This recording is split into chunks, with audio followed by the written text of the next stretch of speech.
Debar కావడం జరిగింది. కానీ అదే రోజు నేను కూడా కాఫీ తెచ్చుకున్నాను. అంటే అతను ఎక్కడ పెట్టినా అంటే కాలికి పెట్టినాను మేడం, కాలికి పీస్ పెట్టినాడు. ఓకేనా, నేనేం చేశాను, ఇక్కడ గుండు ఉంటుంది కదా, ఇక్కడ పెట్టుకొచ్చున్నాను. ఎగ్జామ్ వచ్చేసి ఇంగ్లీష్ అనుకుంటాను. ఇంగ్లీష్ అంటే చాలా భయం నాకు, ఇంగ్లీష్ కానీ లెక్కలు కానీ చాలా భయము. ఓకేనా, మా పక్కల బీబీ అనే ఆమె కూడా ఉండేది బ్యాక్ సైడ్. ఓకేనా, ఒకే రూమ్లో పడిన వాళ్ళము దాదాపుగా. సార్ వచ్చేసి పాపం సీన్ వచ్చేసి చెక్ చేసినారు. మాడికి వచ్చి అడిగినారు ఎవరైనా కాఫీలు ఉంటే తొందరగా ఇచ్చేసేయండి, తప్పు తీసుకొచ్చినారు. అందరు ఇచ్చినారు, నేను ఒక తెచ్చుకొని జల్లుకి ఇచ్చేసినాను. ఇది రాకుండా తిరగపోయింది, ఇంకా ఇంకా రావడం లేదు. సీన్ చెప్పాను, సీన్ తొందరగా ఇచ్చేసి అంటే పాపం ఇవ్వలేదు. సీన్ పాపం పట్టుకొని దాదాపు 3 days డిబార్ చేసి నాకు చాలా భయం అయింది. అంటే ఒకటి చెప్పిన సార్లు వాళ్ళు వచ్చినప్పుడు మీరు తల ఎత్తకుండా చూసి రాసుకుంటండి, మీ ఉద్యోగం రాదన్నారు. అది గుర్తొచ్చింది. ఇంకా అంటే నువ్వు ఉన్నాయి ఒకటి దొరికితే పోతా నేను కూడా అని మసంగా చెక్ చేసుకుని వస్తాడు. ఇట్నే ఉండి రాసుకుంటూ పోయినాను. నా చూసిన కొద్దిగా చెక్ చేయలేదు, ముందరకు పోయి. అది శ్రీనివాస్ గురించి చెప్పినందుకు థ్యాంక్స్. చనిపోయినాడు యాక్చువల్లీ వాడు, అది హెల్త్ ప్రాబ్లం వల్ల. వాడు చెప్పేవాడు, అదే నన్ను ఎవ్వరు కనుక్కోలేరురా, నేను కరెంట్ పాయింట్ మన దగ్గర పెట్టుకుంటాను అని చెప్పినాడు. కరెక్ట్ ఇన్స్పెక్షన్ ఆయన వచ్చిన అతను కూడా ఓల్డ్ పర్సన్ సార్, వచ్చిన ఇన్స్పెక్షన్ అతను ఓల్డ్ పర్సన్. ఆయన వస్తేనే తెలుగు ఏం చేస్తాడంటే షర్ట్ ఎక్కడ ముట్టుకోలేదు, ఆయన డైరెక్ట్ పాయింట్ ఇక్కడికి వెళ్ళిపోయినాడు. మా ఊళ్ళో ఫస్ట్ వచ్చాడు, వస్తేనే అనుకున్నాను దొరికినారా మా వాళ్ళు ఈరోజు అనుకున్నాను. అనుకున్నట్టు వాడు వచ్చాడు, బట్ బ్యాడ్ లక్ వాళ్ళు లేదు మన దగ్గర. నెక్స్ట్ సీను స్పీచ్ తర్వాత సార్ మా వాళ్ళు ఇట్లా మాట్లాడుతూనే ఉంటారు, 1 by 1 మీరు ఒకటి తర్వాత ఒకటి స్పీచ్ ఇస్తున్నాను సార్. అందరికీ నమస్కారం. వేదికను అలంకరించినటువంటి మా గురువులైన అందరికీ, ఇక్కడికి వచ్చినటువంటి పూర్వ విద్యార్థుల ఆత్మీయ సమ్మేళనానికి మాతోటి స్నేహితులు కొంతమంది ఫ్యామిలీతో పాటు వచ్చారు. మరి వాళ్ళందరికీ కూడా స్వాగతం. ఇక్కడ అందరూ కూడా గ్యాదర్ కావడానికి చాలామంది కృషి చేశారు. ఒకరి పని అయితే కాదు ఇది, అందరూ కలిసి చేస్తేనే ఏదైనా సాధ్యమవుతుంది. కాబట్టి ఇన్ని సంవత్సరాల తరువాత, అంటే దాదాపుగా 25 సంవత్సరాల తర్వాత అందరూ ఇక్కడ కలవడం అనేది ఒక అద్భుతం. మళ్ళీ ఈ అవకాశము వస్తుందో రాదో మనకైతే తెలియదు, కానీ మళ్ళీ అవకాశం ఉంటే కంపల్సరిగా మళ్ళీ ఒక 5 years తర్వాత లేదా ఒక 10 years తర్వాత అవకాశం ఉంటే గాన కంపల్సరిగా కలవడానికి అందరూ కూడా మీ యొక్క సహాయ సహకారాలు ఖచ్చితంగా అందించగలరని మరీ కోరుకుంటున్నాను మీ తరఫున, అందరి తరఫు నుంచి.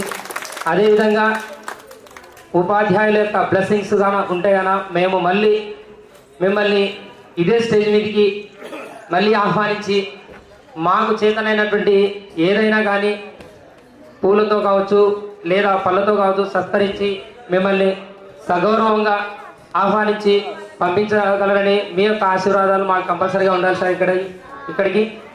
అదేవిధంగా ఇక్కడ ఉన్నటువంటి ప్రతి ఒక్క ఉపాధ్యాయులకి, అంటే మా గురువులందరికీ కూడా మా యొక్క విద్యార్థుల తరపు నుంచి అందరికీ కూడా శిరస్సు వంచి పాదాభివందనాలు తెలియజేసుకుంటున్నాం సార్.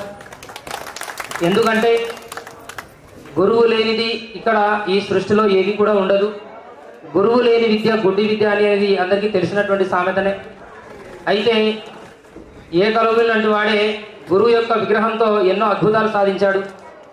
అదేవిధంగా ఉపాధ్యాయుడు లేనటువంటిది సమాజం అనేటువంటిది కూడా ఉండదు. ఎందుకంటే సమాజాన్ని సృష్టించాలన్న ఉపాధ్యాయుడు అవసరమే. ఒక డాక్టర్ వల్ల ఒక ప్రాణం పోవచ్చేమో కానీ ఒక ఉపాధ్యాయుని వల్ల ఒక సమాజమే నాశనం అవుతుంది. కాబట్టి ఉపాధ్యాయులను మనం గౌరవించడం అనేది ఇది ఒక ఆనవాయితీ. అదేవిధంగా ఇదే ఆనవాయితీని అందరూ కూడా కొనసాగించాలి. కాబట్టి మా యొక్క విద్యార్థుల తరపు నుంచి మీ అందరికీ కూడా స్వాగతం పలుకుతూ మేము ఇచ్చేటువంటి ఏదో చిన్న సత్కారం స్వీకరించగలని అనుకుంటున్నాము. అదేవిధంగా సార్, నా పేరు శ్రీనివాసులు, అందరూ పుట్ట శ్రీనివాసులు అనేవాళ్ళు చాలామంది. పుట్ట అనేటువంటి పేరుతోనే చాలామంది ఫ్రెండ్స్ కూడా పరిచయమే. కాబట్టి మేము 97, 98లో రాసినటువంటి 10వ తరగతిలో 4 మాత్రమే ఫస్ట్ క్లాస్లో వచ్చాము. అందులో 3 అబ్బాయిలు 1 అమ్మాయి మాత్రమే ఉన్నాము. అందులో 368 హైయెస్ట్ మార్క్స్, 360 లాస్ట్. అంటే ఫస్ట్ క్లాస్లో వచ్చిన 4లో 1 అమ్మాయి రషితాబ్ ఇక్కడే ఉంది, తర్వాత వేణు, తర్వాత ప్రసాద్, తర్వాత నేను. ఉండేది 4 ఫస్ట్ క్లాసే.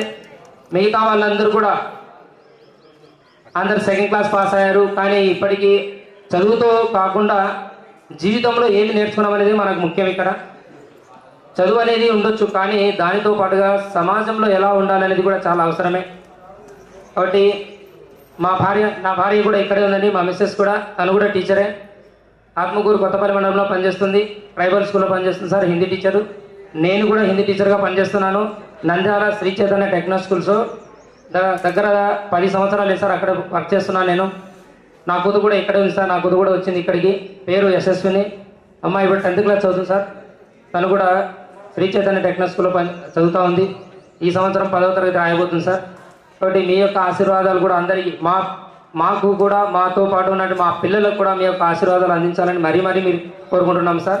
ధన్యవాదాలు. ఇక్కడికి వచ్చిన గురువర్యులకు, అలాగే తోటి విద్యార్థులకు, అలాగే స్నేహితులకు, ఫ్రెండ్స్కు అందరికీ సంక్రాంతి శుభాకాంక్షలు అండి. నా పేరు బి మల్లయ్య. నేను ప్రజెంట్ పెస్టిసైడ్స్ కంపెనీలో పనిచేస్తున్నాను, ప్రైవేట్ కంపెనీలో. నేను 10th fail first starting. 10th fail అయిన తర్వాత 5 years మామూలుగా వేరే జాబ్స్ అవి చేయడం జరిగింది. తర్వాత మళ్ళీ మా ఫ్రెండ్స్ చంద్రశేఖర్ నాయుడు మేజర్గా నాకు మోటివేషన్ ఎక్కువ చేస్తూ ఉంటాడు. చదువుకోవాలా, చదువుకుంటేనే ఏదైనా మనకు బయట వాల్యూ అనేది చెప్పేవాడు. కానీ ఆ తర్వాత మళ్ళీ నేను హైదరాబాద్లో ఎక్కువ శాతం హైదరాబాద్లో తిరిగేవాడిని. అంటే స్వీట్ షాప్లో అక్కడ పని చేసుకుంటూ అక్కడ ఉండేవాడిని. తర్వాత ఇట్లా కొంతమంది చెప్పడం వల్ల నేను 10th సైన్స్ ఫెయిల్ అయింది. మళ్ళీ దానికి ట్యూషన్కి పోయి చదివి పాస్ అయ్యి ఇంటర్ డిగ్రీ 5 years తర్వాత ఇంటర్ డిగ్రీ కంటిన్యూ చేసి మళ్ళీ రెగ్యులర్ చేశాను. అప్పుడు చాలామంది అంటున్నారు, ఈడీ ఇప్పుడు మళ్ళీ ఇంటర్ డిగ్రీ చేస్తున్నా అని చాలా జూనియర్స్ వాళ్ళు కూడా అనేవాళ్ళు. కానీ మా వాళ్ళు అంటుంటానే సమాజం అనేది దాన్ని ఎలా పట్టించుకోలేదు. కానీ ఆ రోజు డిగ్రీ చదవడం వల్ల ఈరోజు ఒక కంపెనీలో నాకు సేల్స్ ఆఫీసర్ అనే పోస్ట్ దక్కడం జరిగింది అనమాట. దానివల్ల ఇప్పుడు నేను మా ఫ్యామిలీ నేను చాలా హ్యాపీగా ఉండడం జరిగింది. అలాగే నాకు 2 పిల్లలు, ఒకటి 3rd class, ఒక 4th class. ఏదైనప్పటికీ కొంతమంది అంటే చంద్రశేఖర్ వాళ్ళ బ్రదరు అంటే కోచింగ్ పోవచ్చు కదా ఊరికి, అక్కడిక్కడ తిరుగుతారని ఇద్దరు అన్నాడు. కానీ ఇద్దరం పోయినాం, అంటే పోలీస్ సంబంధించిన కోచింగ్ పోయినాం. కానీ అది మ్యాట్రిక్స్, అది నాకు అర్థం కాకుంటున్నాయి. ఇది అర్థం కాదు మనకు కాదులే అని చెప్పేసి నేను ఒక 1 month పోయి బయటకు వచ్చిన. ఎందుకంటే తర్వాత అయినా కూడా చదవాలంటే కొద్దిగా అమౌంట్ ఉన్న అవసరం, అలా మనకు అంత లేకపోయినప్పుడు. కాబట్టి ఆ పిల్లోడు అట్లే కంటిన్యూ అయినాడు. అతను కొద్దిగా ఈరోజు మంచి పొజిషన్లో ఉన్నాడు. దాంతోపాటు మనం కూడా కొద్దిగా వేరే వాళ్ళ సజెషన్ తీసుకొని ఈ అగ్రికల్చర్ ఫీల్డ్ అనేది కొంతమంది నాకు చెప్పడం వల్ల మన 10th అయిపోయిన వెంటనే ఈ అగ్రికల్చర్లో అంటే 6 months అంటే మన రాష్ట్రం మొత్తం ఇక్కడ కాదు, భీమవరం కానీ తాడేపల్లిగూడ ఇవన్నీ ఆ ఏరియా ఆంధ్ర తెలంగాణ మొత్తం తిరిగాను అనమాట. దాంతో పెస్టిసైడ్స్ కంపెనీలో నేను ఆ విధంగా సెట్ అయినాను. ప్రజెంట్ హ్యాపీ ఉంది. అలాగే మన గురువారులు ఎంతో మనం చెప్పిన వెంటనే వాళ్ళ అమూల్యమైన టైం వెచ్చించి ఇక్కడికి వచ్చి, అంటే మన సుధాకర్ సార్ బెంగళూరులో ఉంటాడు. సార్ మనం ఒక్కసారి ఫోన్ చేసేటప్పుడు మళ్ళీ మీరేం చెప్పాల్సిన అవసరం, కంపల్సరీ నాకు ఒక ఫోన్ చేయండి, ఈ డేట్ చెప్పండి వస్తానని చెప్పాను. అలా అయితే మిగతా వాళ్ళ సార్ కూడా మనకి రోజున వెంటనే అలా మనం చెప్పే విధానం వాళ్ళ సార్ వాళ్ళు చాలా హ్యాపీగా ఫీల్ అయినారు. అంటే అసలు మాకు ఏం లేదు, మీరు వచ్చి పిలిస్తే సార్ మేము వస్తాము అంటే సార్ వాళ్ళకు వాళ్ళు చెప్పిన విద్యార్థులు ఎవరిపైనా కూడా మీరు చెప్తే చాలు మేము ఎక్కడికైనా రావడానికి సిద్ధంగా ఉన్నాము. ఎందుకంటే మాకు కూడా మీలాంటి వాళ్ళు అంటే మాకు ఎంతోమంది వచ్చిపోతూ ఉంటారు. మీకు చాలా వరకు ఎన్నో వేల మందికి చెప్పిన స్టడీ, కొంతమంది గుర్తుంటారు, కొంతమంది చాలా వరకు మనం కూడా చూస్తూ ఉంటాం. ఫస్ట్ సార్ వాళ్ళకి గుర్తుండేది, ఎవడైనా అల్లరి చేసినోడైనా సరే ఒకడు గుర్తుంటాడు.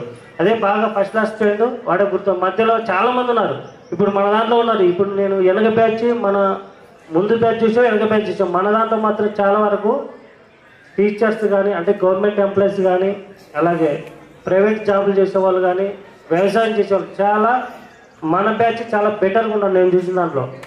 కాబట్టి ఈ కార్యక్రమం ఈ విధంగా విజయవంతం అవుతుందని మేము స్టార్టింగ్లో కొద్దిగా ట్రబుల్ వస్తుందని చాలా మేము బ్యాచ్ అంతా మాట్లాడి ఇప్పుడు 3 years నుంచి మేము దీని గురించి ఆలోచించినాం. కానీ చేద్దాం 2 years బ్యాక్ ఇయర్ అట్లా మిస్ అయినాం. ఈ ఇయర్ ఖచ్చితంగా చేయాలని చెప్పి సీలు కానీ వేణు కానీ శ్రీధర్ సలీం భాష మౌలాలి ఇలా చాలామంది శ్రీనివాసులు మన మౌలాలి శేఖర్ ఇలా చాలా వరకు మనకు సాయం చేశారు. అంటే ముందుకు వచ్చి మేము కూడా ఉన్నాము చేద్దామనే ఉద్దేశంతో వాళ్ళు చేయడం వల్ల అలాగే మన పూర్వ విద్యార్థుల సమ్మేళనం అనేది విజయవంతమైనది. చాలా ఇక్కడికి వచ్చిన సార్ వాళ్ళకి కానీ అలాగే లేడీస్ అంటే మీ ఫ్యామిలీలు ఇచ్చి ఈరోజు ఇక్కడ మనం కూడా ఇక్కడ పెట్టుకోవడానికి కూడా కారణం అంటే సంక్రాంతికి కంపల్సరీగా ఎవరైనా ఇక్కడికి రావాల్సిందే. ఎందుకంటే ఎక్కడున్నా కూడా హైదరాబాద్లో కాదు, ఇప్పుడు ఎవరు మన అమీర్ వాడు ఎక్కడున్నా వాడు వీడికి వస్తాడు కంపల్సరీ. ఎందుకంటే సంక్రాంతి అనేది మనకు చాలా విలువైన పండగ కాబట్టి కంపల్సరీగా రావాల్సిందే. కాబట్టి ఈ పూర్వ విద్యార్థుల సమ్మేళనం అనేది విజయవంతం చేసినందుకు అలాగే ప్రతి ఒక్కరి పేరు పైన ఇంకొకటి మనకు లేడీస్ కూడా బాగా అంటే గ్యాదర్ కావాలంటే నాగేశమ్మ చాలా సాయం చేసింది. ఎందుకంటే ప్రతి ఒక్కరికి ఫోన్ చేసి అలాగే గ్రూప్ క్రియేట్ చేసుకొని మాతో ఇన్వాల్వ్ అయ్యి ఇప్పుడు చాలా వరకు ఇప్పుడు చూస్తున్నా మనం 10th క్లాస్లో ఏ విధంగా మోమాటము ఏ విధంగా సిగ్గు అలా ఉన్నది ఇప్పుడు కూడా అట్లే ఉన్నారు. మన వాళ్ళు లేచి మాట్లాడడానికి భయపడుతున్నారు. ఇప్పుడు వచ్చినారు ఎవరు మాట్లాడంటే ఎవరే వాళ్ళు మాట్లాడుకుంటే వీళ్ళు మాట్లాడుకుంటే అంతే. ఎవరైనా బాగుందంటే ఆ బాగుంది అంతే. అంటే మన బ్యాచ్ ఇప్పుడు అట్లుంది ఇప్పుడు కూడా అట్లా ఉంది, మారాలి అని చెప్తున్నాను అంతే. ఓకే, ఇక్కడ ఈ ప్రోగ్రాం విజయవంతమైనందుకు అందరికీ ప్రతి ఒక్కరి పేరు పేరున ధన్యవాదాలు తెలుసుకుంటూ అలాగే మరి ఒక్కసారి మన గురువారులకు అందరికీ శిరస్సు వంచి మీకు పాలన తెలియజేసుకుంటాం sir. Thank you very much.